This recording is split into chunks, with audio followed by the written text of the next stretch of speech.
Hi, everyone.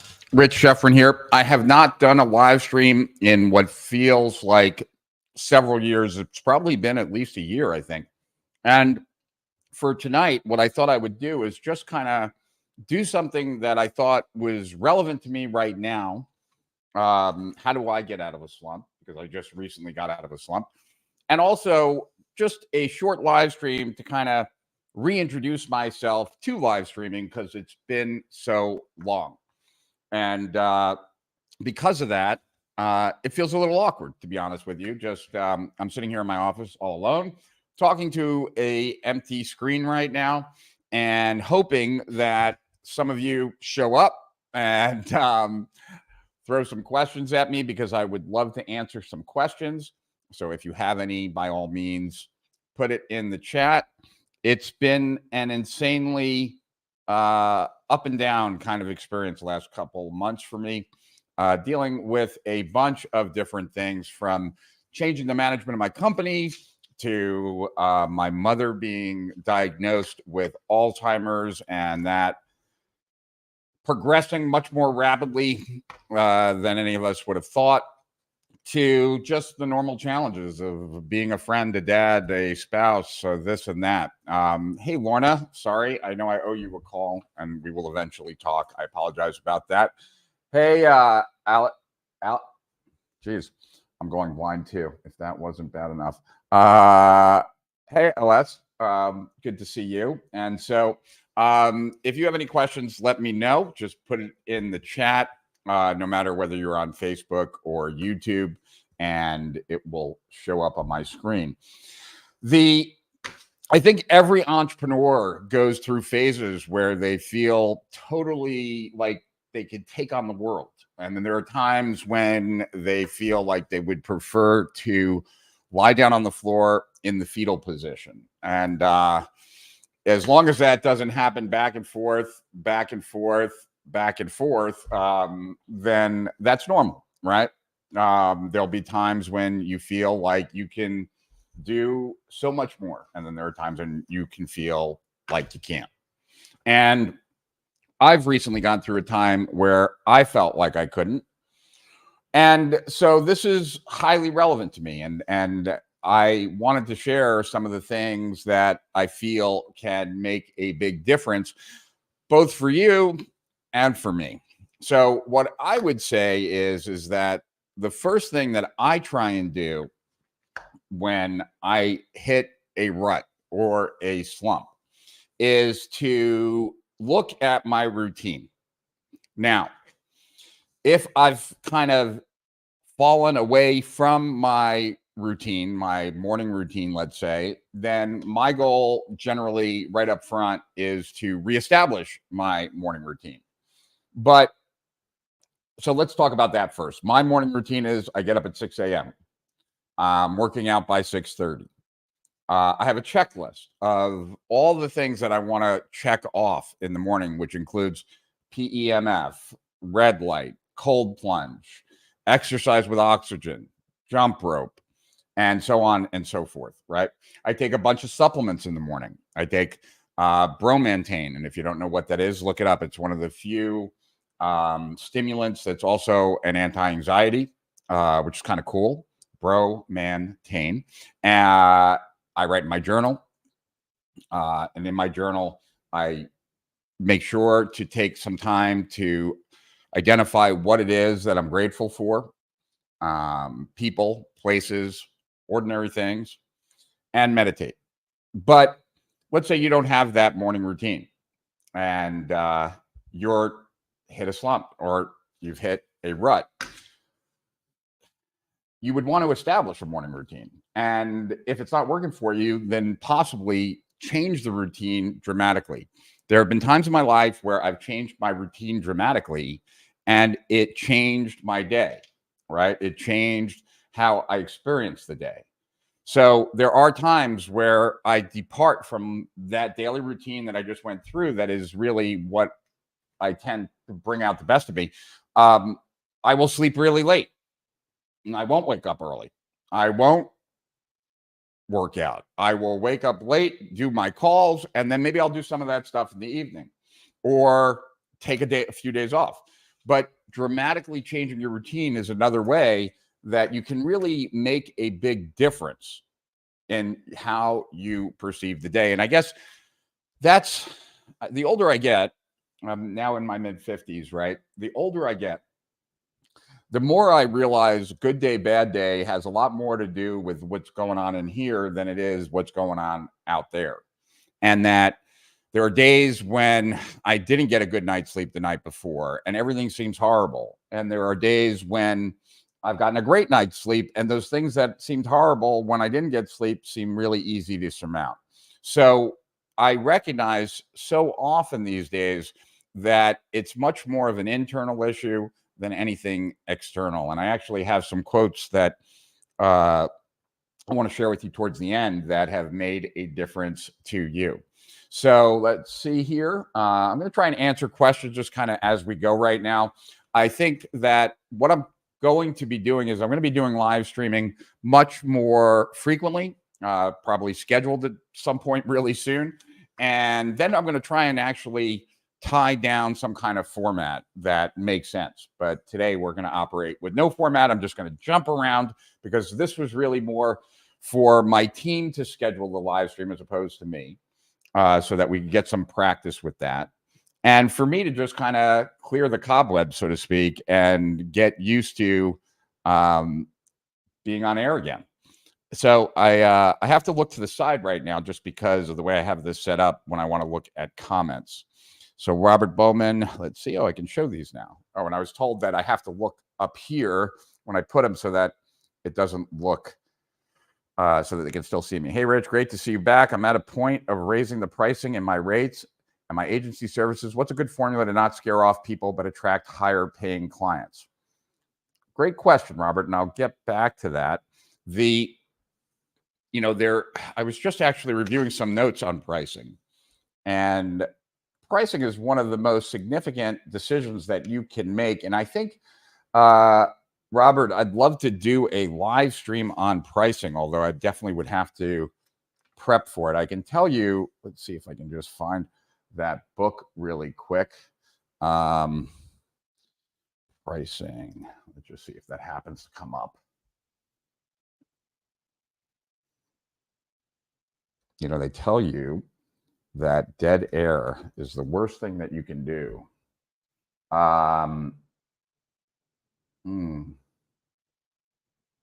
No, there's a great book on pricing. I forget. Oh, thanks, Robert, for sharing it. Yes, Accelerated Success Consulting. I plan on doing live streaming again, getting back into the swing of things. Thanks, John, for saying that you missed these. I'm excited to be doing them again. Your transformation videos changed my life. Glad to see you back. Oh, well, thanks, Sam. Yeah, I'm excited to see you live stream again. I've been binging some of the 2021, 22 ones. Cool. Rich Schefren is in the house. Hey, Cam Fats, one of my attendees of my old live stream. So great to see you in the house. And awesome.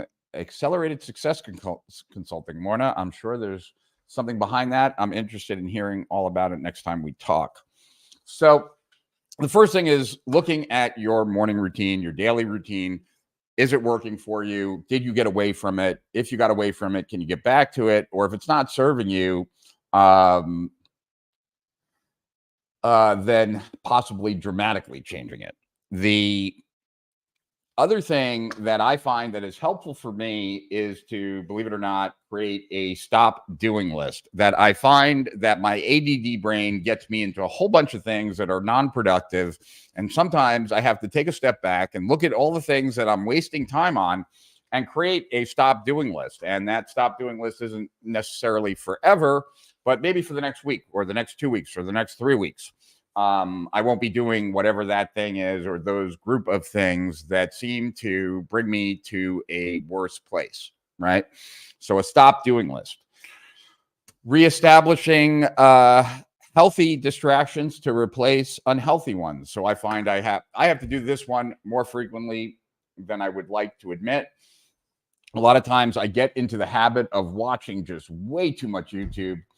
It's passive. It's easy to just sit there and scroll. And so a lot of times I'll be like, oh my God, I'm embarrassed by the amount of hours that I'm wasting right now. And I will replace it with reading, writing in my journal more, evernoting, all those kinds of things that are also distractions for me, but they're much more positive ones. Another kind of, as it relates to routine, I kind of broke these all out into different categories, is to go on a digital detox. I write in my journal every day and I write it by hand, right? And a lot of times I like to do a lot of my work by hand, right? But I'm on my computer most of the time. With Steal Our Winners, with the work that I do, it requires me to be on my computer. But taking a couple of days away from any screen is something that I think not enough of us do. And I can remember, if you're in your 50s, or then you can remember a time when screens were not as pervasive, when kids used to go out and play.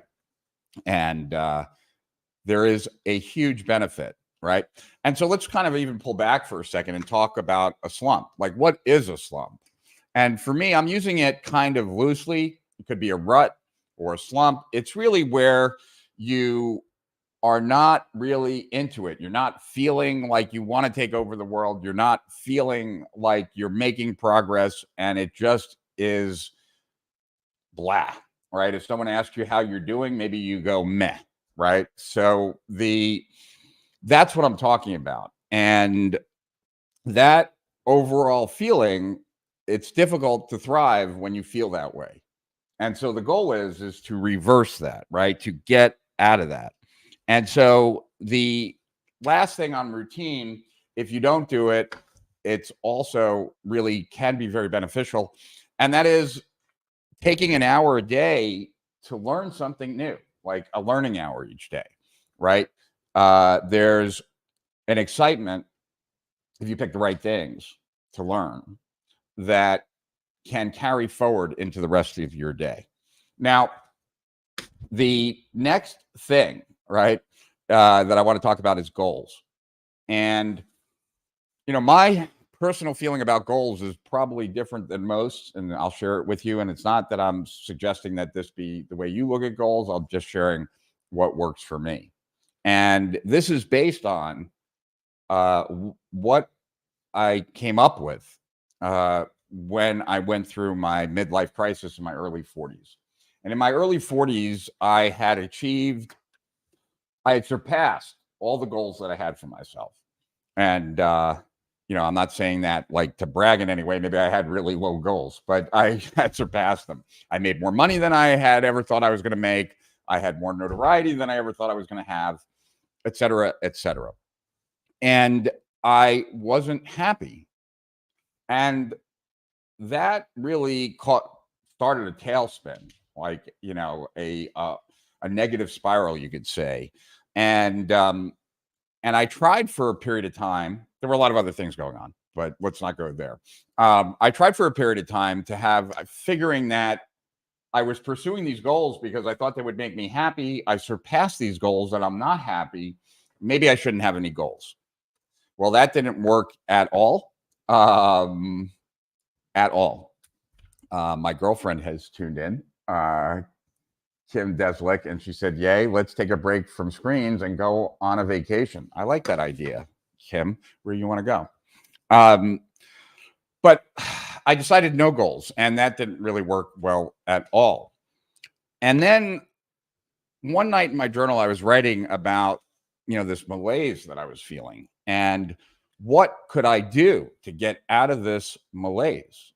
And as I thought about what triggered it and all this kind of stuff, I recognized that when I felt most alive, when I was most happy, I was in pursuit. I was in pursuit of something.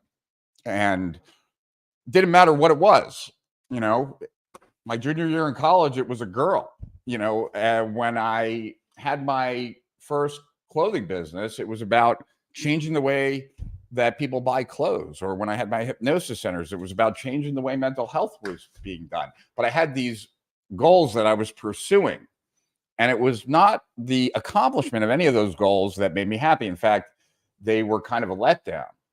But pursuit of goals was the opposite. I felt extremely alive. Like when I was in pursuit of something that was meaningful to me, I had all the energy that I could muster, right? I had never ending like fountain of energy.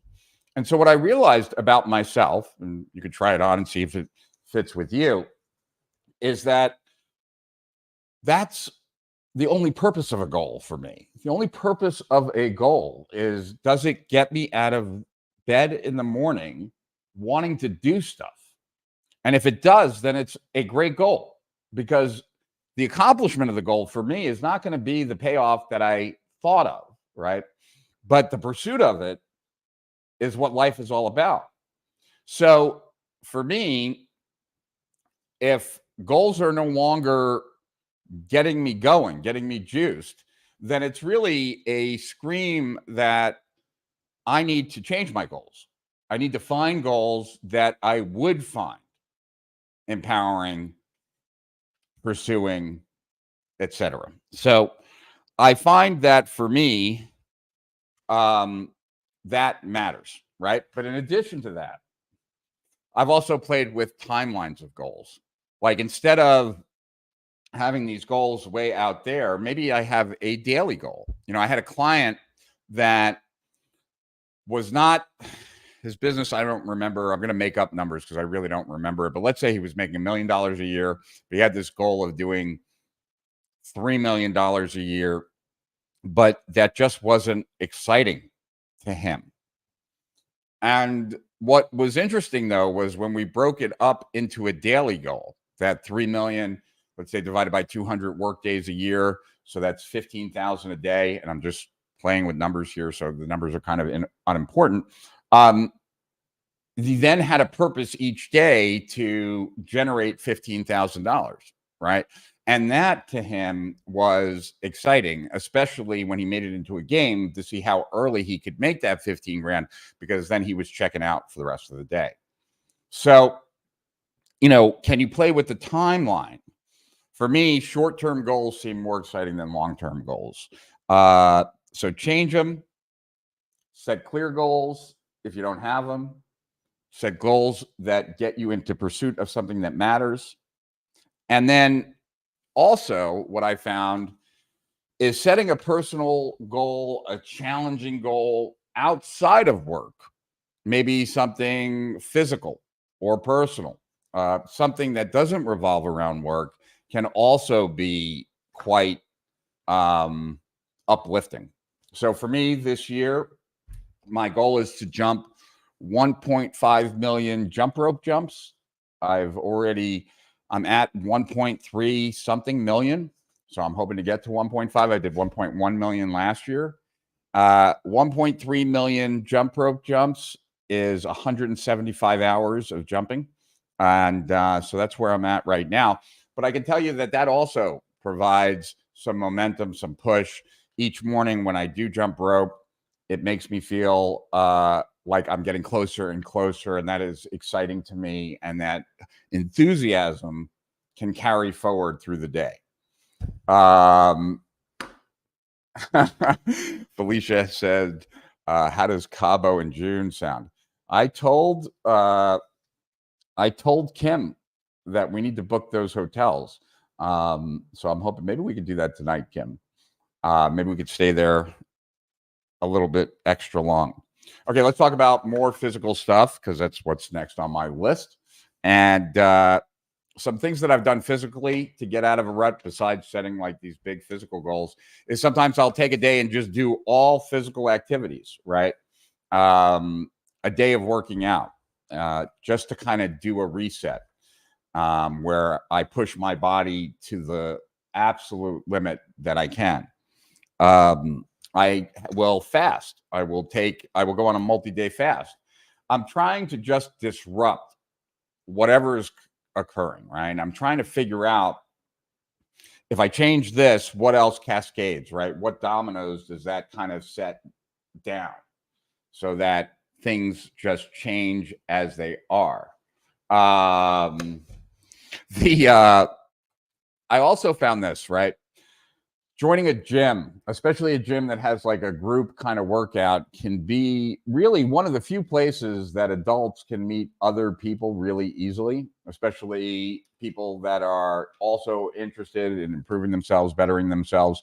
For me, that was F45, and I've been to F45 in a few months. And if I don't go this next before the end of the year, then I'm going to cancel my membership. But I used to go with my friend Donnie, and it's interesting because what I've discovered about myself, and I share it only for the reason that maybe some of this lands on you in a way that might be helpful, is that I generally thrive when I have like a single male friend that is someone I'm closest with, that I spend some considerable amount of time with. That used to be Todd Brown a gazillion years ago. Then recently it was Donnie French. But people get busy; they have their own lives, and so nowadays those are two of my best friends. But I don't see them as often as I'd like. And for me personally, for some reason, having a very close male friend makes a difference, right? And I also think that part of maturity is knowing yourself better and better, right? So I know, for example, for myself, that having a goal is not the important thing, but having a goal that puts me into pursuit of something that matters is important to me. I've learned over the years just about what works for me and what doesn't. Same with having a close male friend. That is something that I've discovered, that times when I felt at my best, I had a close friend that I was constantly in contact with. And times when I wasn't at my best, those people were absent. And so what I'm saying is that it's only through reflection that I've kind of come to these conclusions about myself. And so if you've never taken the time to really think about when is it that you've kind of thrived the most, where you felt like you could take on anything, and what was going on for you during those times, and versus when you didn't feel that way, and what was going on for you during those times, and are there any things that scream out at you when you look at those two different experiences of life? Was there anything else going on that was consistent between all the bad times and all the good times? The next thing is, well, I said set a physical goal, but I feel like we already covered that. So let's look at work a little bit closer. What about setting a goal for some kind of, like, not a goal. What about taking on a exciting project or something you're passionate about, right? Another thing that I've done with a bunch of clients, I haven't done this in a while myself, but then I'm kind of lazy, so I don't know that I need to do this. That cutting your work hours. So over the years, when I used to do a lot of entrepreneurial coaching, quite often, surprisingly so, I would talk to an entrepreneur who was working 50, 60, 70 hours a week, but that's not really how much they were working. That's how long they were at work.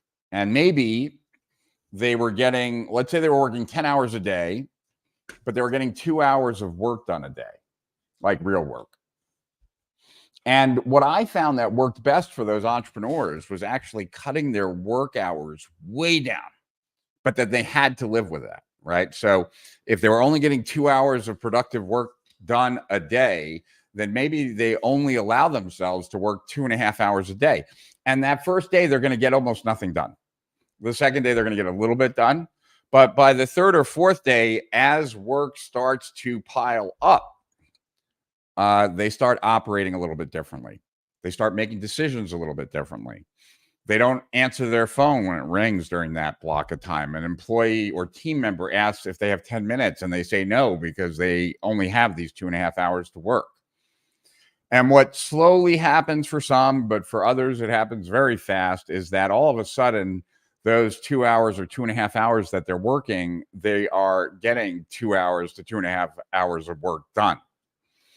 And that's a total game changer. And then, if you go on Weight Watchers to lose weight, when you get to your goal weight, they put you on maintenance, and then you slowly add more calories until you start gaining weight, and then you back it off a little bit. And that's kind of what you can eat on a daily basis without gaining weight.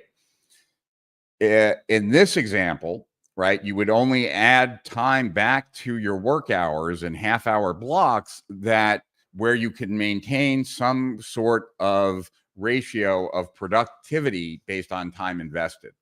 But a lot of times, if you spend too much time at work, you end up having this like lackadaisical approach where it's like, oh, I can waste a little bit of time now because I'm working long hours anyway. I can do it later. And that sets up just a bad kind of scenario. All right, let's kind of check in with the comments here again. I will have a better setup next time where I don't have to turn my head. Let's see. All right. Glad to see you too, Hannah. There's my girlfriend saying, let's take a break from screens. SOW has changed my life and my business forever. Well, thank you, Robert. Thank you for saying that. I'm really proud of what we've created in Steal Our Winners. It's unlike anything else that's out there. And because of that, in and of itself, I'm proud of it. But the fact that it makes such a difference for so many people is also really awesome. Adrian says, really love Steal Our Winner tactics and strategies, but I really did get so much value from your live streams. So glad you were able to do this again. Well, thank you, Adrian. Let's see. Next one. Do you have a specific way of writing goals? How often do you measure and reassess your goals? I try to have just a limited number of goals. I find that for me, that generally tends to work better. But one of the things that I'm a big believer in is once you've targeted a goal, to write that goal out daily so that it stays front and center, so that you're really programming yourself to notice for things that will help you get there. You know, I think I learned this from Joseph Riggio, who was a coach of mine years ago. But, you know, it's great to have goals. But then he asked me this question that I've always remembered, which is, what do you need to be noticing for to reach that? And that's a great question. I've always loved that question because that starts to get your mind working in ways to notice things that you might not have noticed. And so by writing out your goals every day, I like to write them in my journal, like, you know, when I'm writing in my journal, it kind of primes the pump to just be on the lookout. And then by thinking through my day and where might I have an opportunity to actually advance towards those goals, I find that that is really powerful. Let's see.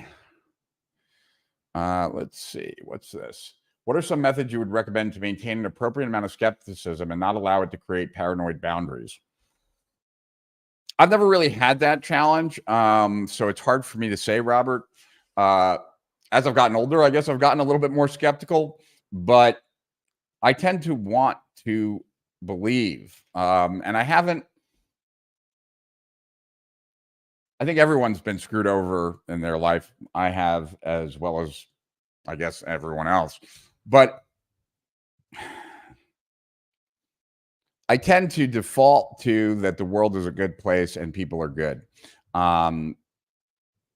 Even when I know that maybe some people don't fit that. And so I've never operated in a paranoid way. And I think that those that do often limit their happiness, their growth, their connection, etc.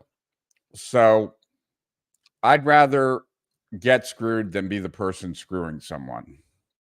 And I am very clear that, you know, so those people that know me best know that something I really strive to live by is that to treat people as good as possible at the end of a relationship, because you learn a lot more about someone when it doesn't matter than you do at the beginning or during a relationship.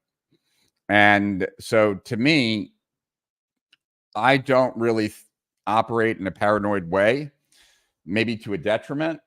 But I feel like it works out better than the opposite. Combat Axel, how's your diet looking these days? My diet's a shit show right now, but I still have my six pack, and I think that has to do with the jumping rope that I do. People are always shocked that I have the muscle that I have, and from just jumping rope these days. But it's a workout when you do 5,000, 10,000 jump rope jumps. You can, I can bang out about 5,000 in an hour, which is hard. It's not easy. So when I do 10,000 in a day, that's 2 hours of jumping. It's a lot. All right. It's a lot of work on the body. Reverse your problem solving approach. So I tend to be very linear, very sequential, like when I'm trying to solve a problem. But if I'm in a rut, I'm in a slump, sometimes I'll try and not do that. I'll try and solve problems with my gut and see how it goes. Just switching and kind of changing the way I approach things can often make that difference that I'm looking for. Another one that I like to do is rearrange my workspace here, like this office, right? Or go someplace else and get some work done. Go to my friend's office, go to Starbucks, go to the beach, go to a restaurant, but do it someplace other than where I've grown accustomed to doing things, because sometimes a change in environment can make all the difference. Short projects. I think I said this earlier about goals, but it's the same with projects. Like, instead of taking on like a big project, take on a project that will be started and completed in a very short period of time, so that I can lose myself in that. I would say that probably one of the biggest things that I've noticed about myself, and you can just check it with yourself, is a lot of times when I go into a slump or a rut, there tend to be a ridiculous amount of open loops. And these are loops that are taxing me, right? For example, right? Like I mentioned earlier that my mom was diagnosed with Alzheimer's, and we're dealing with that. Now, that's not anything that is going to be a loop that's closed, but there's a lot of the things going on right now. And I'm so fortunate that, that my girlfriend, Kim, has really attacked a lot of that. And we hired an assistant to help, and we might be hiring a second assistant to help. But until that is somewhat handled, I find that it's taxing my brain, that there's a daily tax to be paid. Talking to my sister about it when I do. I try to avoid that as much as possible. But there is this tax, mentally emotional tax, that weighs heavily when you have a lot of open loops that are significant. And so I've had to do a lot of shifting around of things to start closing loops. I closed a loop this evening, which I don't want to go into, but it had been bothering me for the last week. And yet it's still like hung there open, and it was taking its toll. And it's one of those things that, and I think everyone can identify with this in some way, shape, or form, that you're resisting like closing that loop because it's going to be uncomfortable. But as soon as you do, you feel this surge of energy, like that, God, I should have just done this like a week ago. But nonetheless, so looking at open loops, figuring out if any of those are really dragging you down, and then addressing accordingly. And sometimes just knowing that today's the day to close a lot of these loops that are going to be uncomfortable. You will feel different at the end of the day. And there's no doubt, at least from my perspective, you'll feel a lot better. Some other things that I've done is teach or mentor others. Part of a slump or a rut is you can often get very kind of self-centered. And I don't mean it in a like, you get too focused on yourself. So one of the easiest ways to break out of that is actually to focus on others, whether that's a friend, whether that's teaching something that that would make a difference to others, etc. You know, I have this, and it's one of two, right? You could either spend time alone or spend time with others. You know, there are times, me being an introvert, that the one thing I need more than anything is to spend time alone. That the only way that I'm going to recharge is to be completely by myself for some period of time, not talking to anyone. There are other times, though, where I feel like I've been alone too long. And the best thing I could do is actually spend some time with others. So, you know, their emotions are contagious, they're infectious. I find that if I'm around negative people too long, it starts taxing me. And when I'm around happy, excited people, it impacts me as well. And so being around the right people is being around the wrong people is I'd rather be alone because it's actually more damaging. But being around the right people, there's nothing that really that can compare. Attend an in-person event. I find that a lot of times when I've been in a rut, when I've gone to an event, been around a bunch of friends, industry peers, etc., that's enough to lift me out of that rut. As long as I get myself out of the hotel room. Sometimes I want to just hide in my hotel room. Volunteer for a cause. That can make a world of difference because you start to get swept up in making the difference, and you meet with other people that are part of that common cause. Can make a world of difference. Random acts of kindness. Anytime I do a random act of kindness for some stranger, I always walk away feeling better about myself, and there's always that little extra juice that I get. As it relates to slumps and ruts, can you identify the precipitating event? Can you identify what caused it? What happened right before it? A lot of times you can get a lot of great insight from that, and you possibly can find the seeds of the solution in that. Some other ones, right, that I'll just run off really quickly. Then I want to answer some more questions. Then I want to just share a couple of things I've highlighted over the last couple months. Plan your weekends. You know, I know that me being the lazy person I am, if I have no plans for the weekend, I will possibly do nothing all weekend. And then I will not go into Monday really feeling all that wonderful. So whether that plan is to be around friends, do something fun and exciting, or even just spend a day jump roping, something that is on my agenda that I'm looking forward to is powerful. And then doing that thing is even better. So like this Saturday, I'm meeting with a business partner of mine, Kevin Donegan. He's going to be coming over the house for like 5 hours. We're going to totally re-strategize the business. And for a nerd like me, that's fun. So I'm looking forward to that.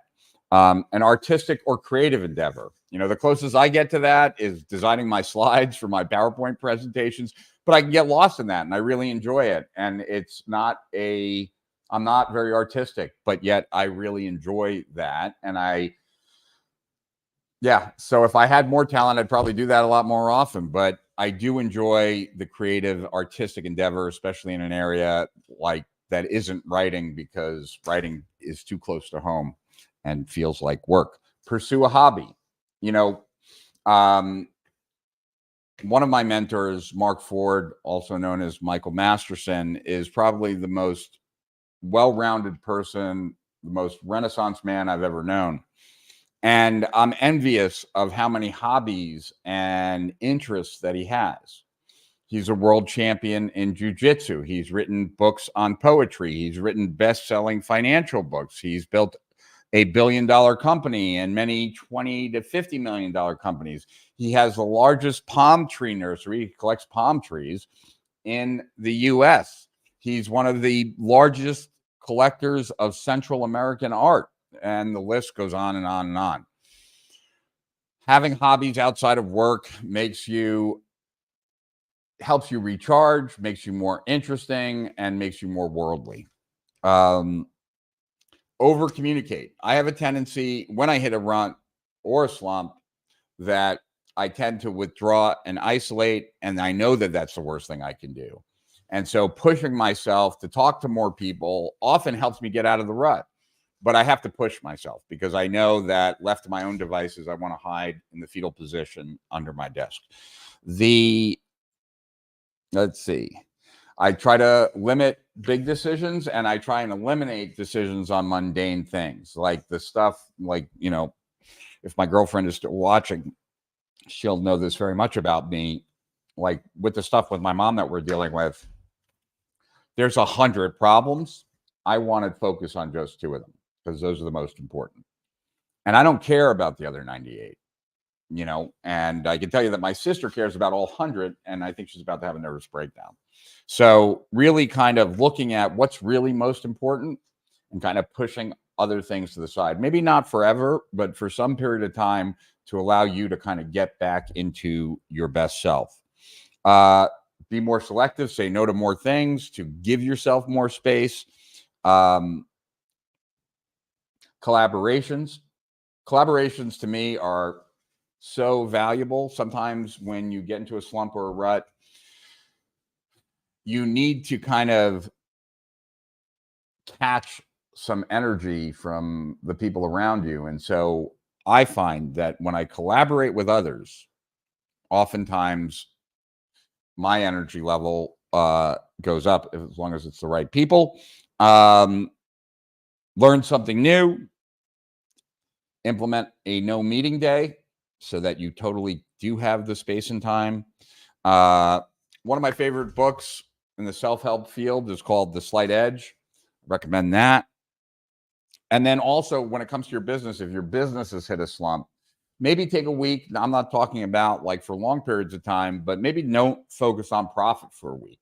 Focus instead on product quality, customer satisfaction, employee morale, but giving yourself other things to focus on to just allow yourself to pursue something for some period of time without that pressure for profit, right? As long as that's not the biggest thing.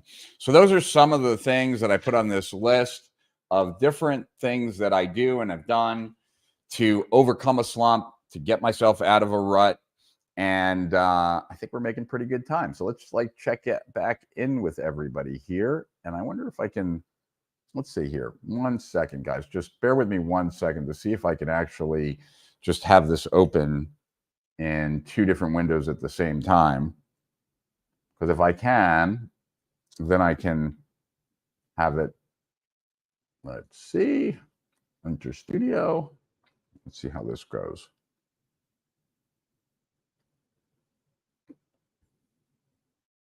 Will that work? Oh, that's going to work. Let me get to that.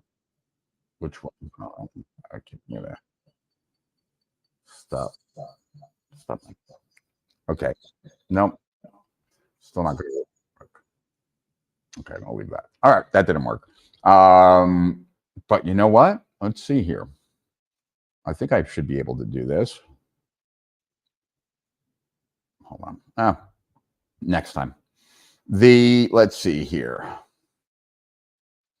Just how's your diet looking these days? Did that one. All right. So sorry for bothering you. I want to offer promotions for your channel. Okay, yeah, that's not going to happen. I love catching. Hey, Martin. Good to see you, man. Haven't seen you in a long time. Thanks, Robert. And I will do one on pricing because I love the idea. Oh, Felicia. I don't know if you were invited, Alex. Alex, man, we do have to catch up. Sorry about this past weekend. It also helps to surround yourself with good people. It's hard to be trusting when the people around you are just assholes. Yeah, then you got to find different people, Heather, or B. I've been in those situations.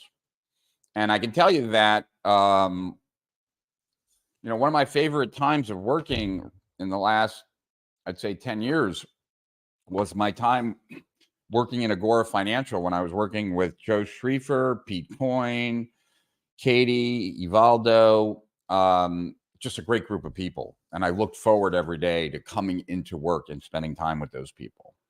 Perfect timing hearing this. Yeah, we got to catch up.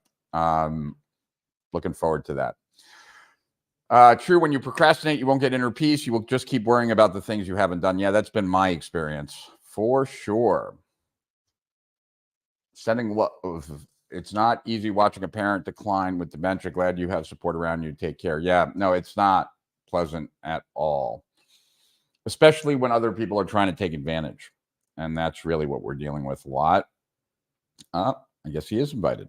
How do you feel about having a negative friend? Can you share a story about one time when you had to deal with this situation? Yeah, sure. Look, sometimes I can be that negative friend and I need someone to help me kind of get it out. But the where's the thing I printed? Hold on a second, because I really liked what I printed here.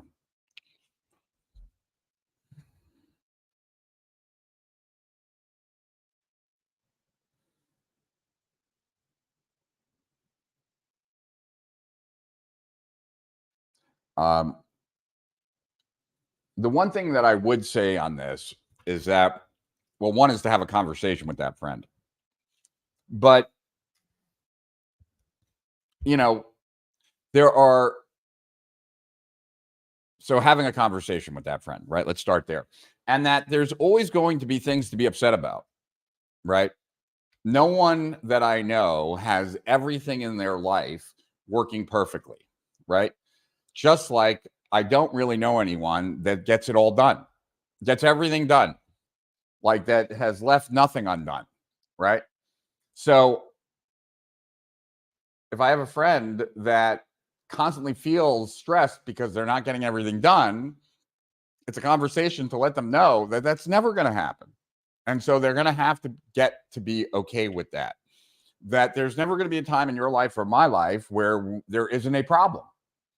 But what you do with that problem and how it impacts you in every area is insanely important, since the likelihood is there will always be something, right? I was talking to my girlfriend about this today, right? Like, we're dealing with my mom right now.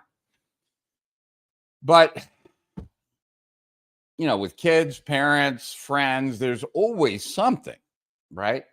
And the question is, do you need to be sharing that on a consistent basis?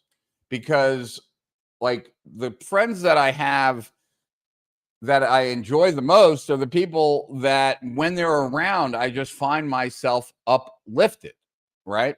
And so a friend that is constantly complaining is someone that I just cannot spend a lot of time with, because at the end of the day, it's going to impact my performance. And I would have a conversation uh, about that. So Felicia says improv is a good creative endeavor. She's saying that because she just completed an improv class where they did a live performance in San Diego, and she just signed up for if that was 101, she's now on to 102.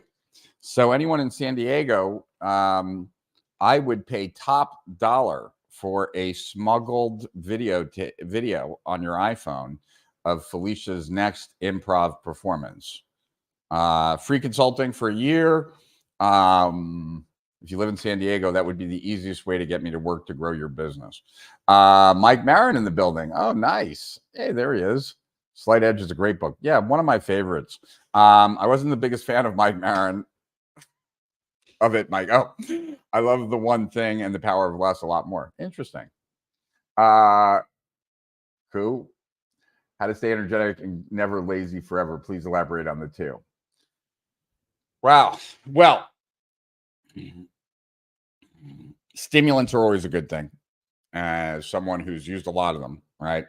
No coffee because it's late already, but they're the obvious things. Getting enough sleep, a sleep schedule is really valuable. Going to bed around the same time, waking up at the same time.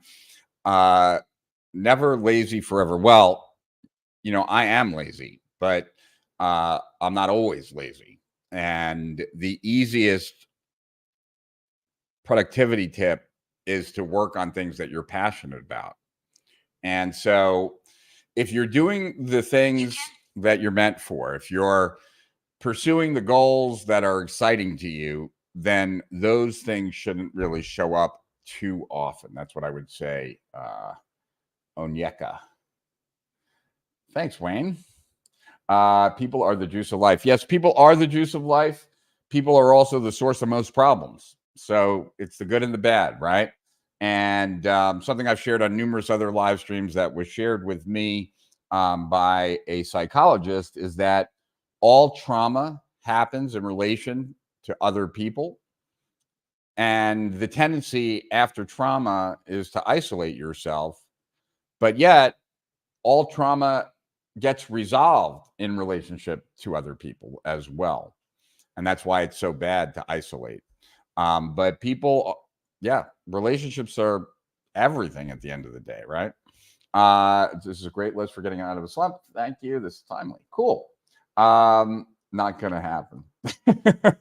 I don't know. Big reward for anyone who can figure out where that improv class does their live performance.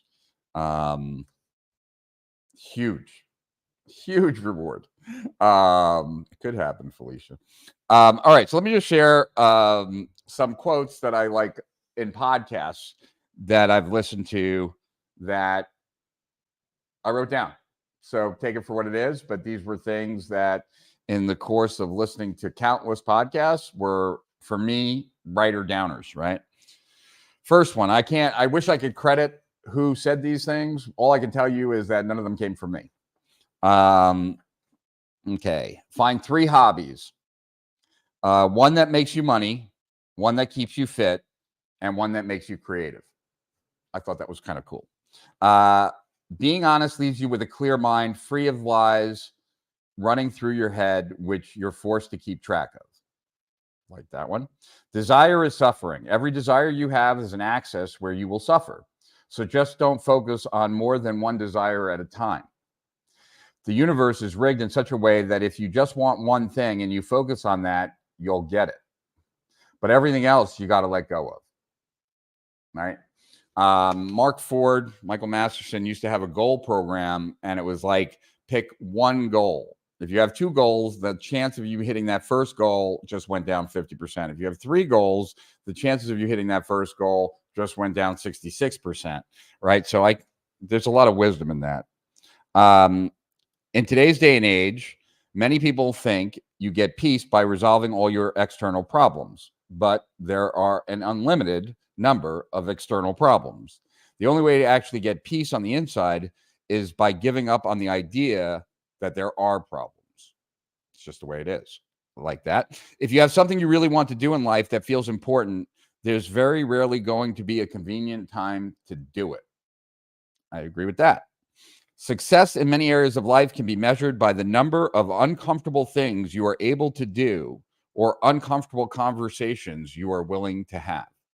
And that goes back to the open loops thing, right? A lot of the times I get open loops because it's a difficult conversation to have or it's an uncomfortable thing to do. And so I'm glad I wrote that one down. I just have to remember it more often. For every opportunity that you have, try and ask yourself, will this give me more time or more energy? Question mark. If the answer is no to both, don't proceed. A simple happiness hack. Just think of all the bad things that could have happened to you that haven't. If any one of them did happen to you, you would consider your prayers answered if you could just return to the current moment. Right? You know how crazy that is? And it's so true. I think I've shared this before. I know I've shared it before. I have this picture of myself at 220 pounds with about a 40-inch waist. I'm obviously in much better shape today. But that was supposed to be my before picture. And then I went and gained another 30 pounds. So now I was 250 with a 44-inch waist moving to 46-inch waist. And I looked at that picture when I was 220 and miserable at 220. I took a before picture. And now that before picture had become my short-term goal, actually a long-term goal from 250. And it's so interesting how a thing can be a problem in one perspective and yet be a blessing in another, right? And so thinking of all the things that could have gone wrong that didn't, and then thinking about one of those things, had they happened, how much you'd be willing to trade to just be right back where you are right now. That resonated with me. 4 important questions to continually ask yourself. How have I been complicit in creating the conditions I say that I don't want? Let me read that one again. How have I been complicit in creating the conditions I say I don't want? Second question. What am I not saying that needs to be said, and to whom? What am I not saying that needs to be said, and to whom? What am I saying that's not being heard, and who needs to hear it? What's being said that I'm not hearing? Those are the 4 questions. Easy choices, hard life. Hard choices, easy life. And those are some quotes that I pulled from a ridiculous number of podcasts. I hope they were interesting to you as they were to me. Your last email keeps asking me about my business concerning Steal Our Winners. Please help me get clear on what to do exactly towards the email. Onyeka, I have no idea what email you're talking about. We send out lots of emails, so you could always reach out to mail at Strategic Profits, and I'm sure they'd be glad to help you. Like I said, we were just going to do a quick live stream today. I just really wanted to get my feet wet because it's been a long time. I wanted to share, though, with you. I did a couple of Steal Our Winners today, and I wanted to share a couple of just thoughts about what I'm seeing, what we've been accumulating. For anyone, I did an episode about 2 years ago with Walter Birch, and it's funny, his name came up in another SOW today. SOW stands for Steal Our Winners, for those that don't know, and that's our core product. And it's a subscription service that delivers 2 strategies or tactics a week. And these are strategies and tactics that are currently crushing it that most people don't know about yet. That's what Steal Our Winners is. So we did an episode about 2 years ago on the difference between tease versus taste with Walter Birch. And it was one of my favorite episodes. And he showed that this was from YouTube advertising, but it really is applicable anywhere. And I've played around with it in webinars and presentations, etc. And the idea is that with YouTube, where it came from, right? The idea that YouTube can help, like if you're advertising on YouTube, you can target the exact right person. But just because you're targeting the right person does not mean it's the right time, right? So you could, let's say you got a copywriting course or something and you're targeting like beginner copywriters, and YouTube can put you in front of beginner copywriters. But just because someone's a beginner copywriter doesn't mean that they want to see an ad that's an interruption of the video that they just clicked on at that moment. So what's going to get someone in the mood? What's going to get the right person in the mood if it's not the right time? And so Walter contrasted tease, like a video ad that starts out by saying, in this video, I'm going to share with you, blah, blah, blah, right? You know, versus jumping right into it, being like, here's the best way to whatever. First, you do this, right? That would be more of a taste. You can then always go into a tease after you've dropped that nugget. And to me, it resonated because of all the research that I did over a decade ago on attention, and about my predictions back then that attention was going to become the scarcest commodity online. So to me, when I heard what Walter shared about tease versus taste, he was just articulating how the price of someone's attention has consistently gone up, where a promise will no longer hold someone's attention. You now actually have to deliver something first to warrant someone giving you more of their attention. So, like I said, it was one of my favorite episodes, and my closest friends know about my favorite episodes because often I will send that to them and say, you really got to watch this. And I can't tell you how cool it is as a creator to have a product that you are consistently sending pieces of it to your friends because you believe so strongly in it. And so I'm just saying I feel very good about that. Anyway, I shared that episode with a close friend of mine, Donnie French. And Donnie is a partner in performance golf. They were a $20 million business. They're now a $100 million business. Last 2 or 3 years, they've really grown dramatically. They've spent about $60 million on advertising in the last 18 months. And that was somewhat influenced in a great way by that episode, Tease versus Taste. So I did a Steal Our Winners with Donnie recently. It's called the $60 million ad secret, because they spent $60 million in the last 18 months. They tested 5,600 different ad variations across all platforms. They had 85 ads that scaled above 100,000, some to a couple million, some to 1 million, but ads that they spent well over 100,000 on because they were profitable, right? 85 out of the 5,500 plus, right? 85 out of the 85, so 100% of the ads that scaled all followed the format that Walter was talking about. It's insane. You'd have to spend $60 million and you'd have to test an amazing amount of variations and have a team behind you tracking all that stuff meticulously to learn this one fact. And to me, that's an insane piece of valuable information. So really excited about what we're doing right now at Strategic Profits. I will be sharing a lot more of that in future live streams. As I said, we're making some changes to the management. We continue to grow here in the States as well as overseas. We just had our Japanese partner in town, and he was here filming for a couple of days. We also are opening up India, Spain, Italy, etc. So we're growing, and there are a lot of exciting things happening, and we'll be leveraging more and more AI ourselves. We feel like we have one of the best data sets out there as far as winning strategies and tactics in marketing, and we want to leverage that in as many ways as possible. For those of you who are Steal Our Winners subscribers, we are working right now on a major update to the way we do action guides. We want to make them a lot more beneficial and useful. Even though we liked the old format, we think we can do a lot better.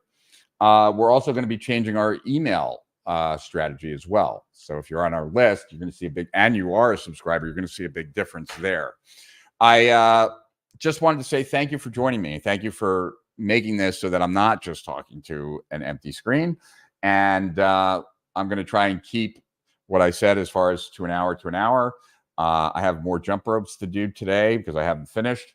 And I know that my girlfriend Kim would like to spend some more time together as well. So I will wrap this up. But my plan is to get back into a groove where I'm doing these live streams pretty consistently.